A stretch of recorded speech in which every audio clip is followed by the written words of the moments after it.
सध्या तापमान वाढलेलं आहे आणि त्या अनुषंगाने ऊसाच्या रसाची मागणी वाढलेली आहे। आपण रसवंतीमध्ये आहोत, इथे सध्या रस काढण्याचं काम चालू आहे आणि जे ग्राहक आहेत ते ग्राहकांची संख्या देखील मोठ्या संख्येने दिसून येत आहे। वर्धा जिल्ह्यामध्ये दररोज 12 ते 13 टन रसाचा ऊस आहे, तर त्याची मागणी आहे।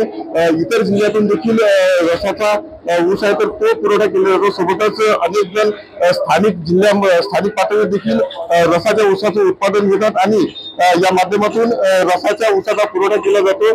सध्या या रसाच्या ऊसाची आणि ऊसाच्या रसाची दोन्ही मागणी वाढलेली आहे आणि या माध्यमातून अनेकांना रोजगार देखील उपलब्ध होत आहे। Voice India TV Marathi, Wardha.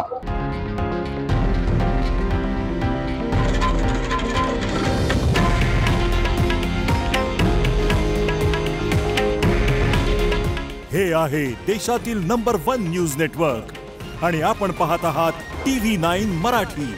काळजी तुमची, हित महाराष्ट्राचं।